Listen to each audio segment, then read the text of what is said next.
It's heavy stuff. You know, a plane and a helicopter colliding. Yeah. It's a scenario you hear about, but never think could actually happen, Right. let alone just a few miles from the White House. We're talking 64 lives lost on that American Eagle flight. Mm-hmm. And 3 more on the Black Hawk. Yes. So today we're gonna dive into what we know about this collision Okay. using some reports we've gathered. Yeah, this is it's certainly a stark reminder of, I think, the complexity of our airspace. Yeah. Especially in areas like Washington, D.C. So this involved American Eagle Flight 5342, a CRJ700, and a U.S. Army Black Hawk helicopter. Can you kind of paint a picture for us? Where exactly did this happen? Yeah, so picture the Potomac River just 3 miles south of the White House. Okay. That's where this happened. Flight 5342 was making its final approach to Reagan National Airport, coming in from Wichita, Kansas. Okay. And meanwhile, you have this Black Hawk helicopter out on a training mission. Training missions in such a busy airspace that has to come with its own set of inherent risks, right? Absolutely. I mean, you've got this mix of military and civilian aircraft. Right. Operating in close proximity, all under the watchful eye of air traffic control. Right. Training missions, especially in a congested area like this, require a heightened level of coordination and awareness. I mean, if you look back at past incidents, there have been a number of near misses involving military aircraft during training exercises. Oh, really? Oh, yeah. I mean, the airspace around D.C. is notoriously complex with numerous restricted zones and overlapping flight paths. It's almost like a high-stakes ballet. Everyone's trying to avoid each other. Yeah. And then in this case, tragedy struck.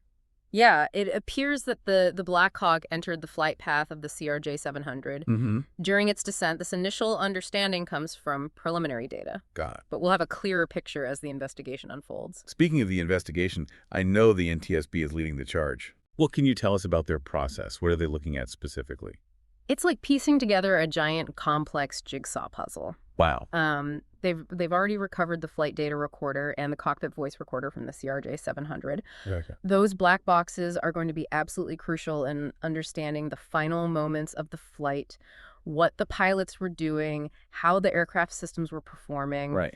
There's also a specialized air traffic control group that's looking at everything that happened in the tower. Okay. Procedures, communications, any potential missteps or oversights. So it's a very comprehensive investigation. It's a comprehensive investigation, as it should be. And it's not just about the why of this crash, right? It's also how can we prevent something like this from happening again? Precisely. The NTSB's final report will offer recommendations for safety improvements. Okay. One area they might focus on is technology systems like TCAS or traffic collision avoidance system. Right.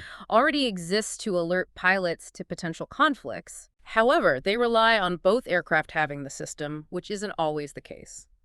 So even with technology, there's still a human element that's impossible to fully control. Exactly. Pilot judgment, communication, and situational awareness are critical, and there's always room for improvement in those areas. Yeah. This accident may also lead to a reevaluation of training procedures, Okay. especially for military aircraft operating in congested airspace. Makes sense. There's a constant need to balance necessary training with safety considerations. Wow. It's all so intricate. It really makes you realize how much we rely on this skill and expertise of everyone involved in aviation. It really does. So what happens now?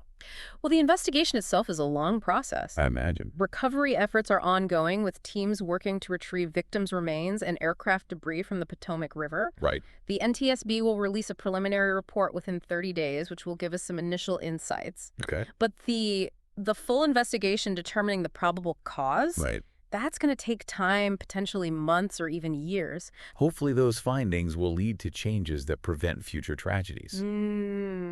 You know, it's a sobering reminder of the risks involved in air travel. It is. But also of the constant efforts being made to improve safety. Right. It makes you think about the balance between, pushing the boundaries of technology and ensuring human safety, especially as our skies continue to get busier. Absolutely. Well, this has been a really, really insightful conversation. Thanks for joining me. My pleasure. Thanks for having me.